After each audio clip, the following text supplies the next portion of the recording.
Hi friends, welcome to Kavi Stitchings. Today day 55 100 days challenge blouse design from Kavi's wardrobe. நீ நம்ம பார்க்க போகிறது பார்த்தீங்க அப்படின்னாக்கா இந்த saree தான்.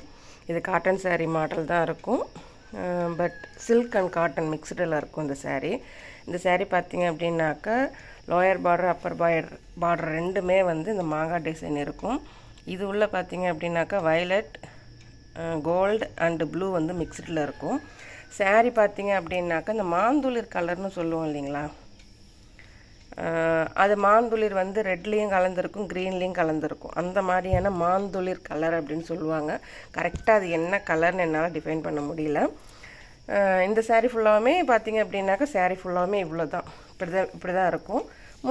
முந்தியுமே வந்து அந்த அளவுக்கு ஒர்க் இருக்காது. முந்தியில் ஜஸ்ட்டு நார்மல் லைனிங் மட்டும்தான் இருக்கும்.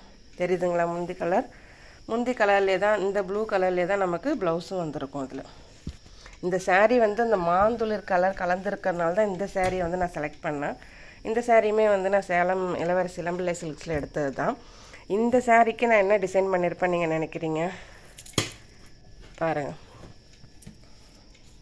இது வரைக்கும் நான் ஃப்ரில் மாடல் போட்டதில்லை, பட் இப்போ தான் போடுறேன் நான். இது வந்து ஃப்ரில் டிசைன் சொல்லுவாங்க. என்ன அப்படின்னாக்கா தனியாக கோல்டு கிளாத் வாங்கி அதை வந்து ஃப்ரில் பண்ணிவிட்டு அதை வந்து அட்டாச் பண்ணி நடுவில் வந்து லேஸ், அந்த சாரீக்கு மேட்சாக அந்த லேஸ் கொடுக்கறது தான் இது. தெரியுதுங்களா? அண்ட் இதுவுமே லெஃப்ட் டு ரைட் வந்து போகிற மாதிரி அதை நான் கொடுத்துருக்குறேன். அதில் சென்டரில் எம்டியாக விட வேண்டாம் அப்படின்றதுக்காக ஒரு பேட்ச் வச்சு ஒரு நாட் மாதிரி ஒன்று கொடுத்துருக்கேன். அது ஹேண்ட் ஸ்டிச் பண்ணியிருக்கிறேன் நான். தெரியுதுங்களா? இது மாதிரி இது வரைக்கும் நான் போட்டதில்லை, பட் இப்போ தான் இது பண்ணது வந்து இதுதான் ஃபஸ்ட் டைம் இதில் நான் பண்ணியிருக்கேன். நான் இதில் ஹேண்டுக்கு பார்த்தீங்க அப்படின்னாக்கா நான் ஒன்றுமே பண்ணலை. ஏன்னாக்கா ஹேண்ட் டிசைனை ரொம்ப எடுத்து கொடுத்துச்சு. அதுக்கு தனியாக டிசைன் எதுவும் தேவையில்லை அப்படின்னு தோணுச்சு. அதனால் ஹேங்கிங்ஸோ டிசைனோ எதுவுமே நான் பண்ணலை.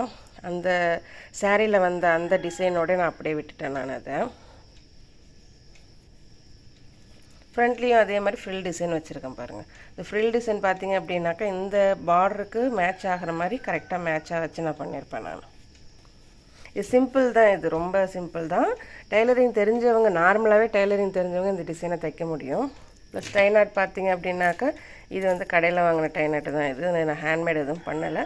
ப்ளஸ் இதுக்கான ஹேர் பேண்ட் ஒன்று நான் பண்ணியிருக்கிறேன். எந்த சாரீ பண்ணாலுமே அதுக்கான ஹேர் பேண்டு ஒன்று பண்ணிவிடுவேன் நான் தனியாக. அதில் ப்ளவுஸில் கிளாத் மீறும் இல்லைங்களா, அதில் அப்படியே நான் ஹேர் பேண்டு பண்ணிவிடுவேன் நான். கிளாத்தை வேஸ்ட் பண்ண மாட்டேன்.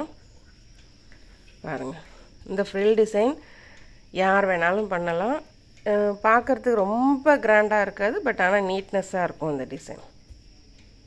இந்த டிசைன் நீங்களும் ட்ரை பண்ணி பாருங்கள். இது போல் மேலும் ப்ளவுஸ் டிசைன் தெரிஞ்சுக்க விருப்பப்பட்டீங்கன்னாக்கா கவி ஸ்டிச்சிங்ஸ் ஃபாலோ பண்ணிக்கோங்க. தேங்க்ஸ் ஃபார் வாட்சிங்.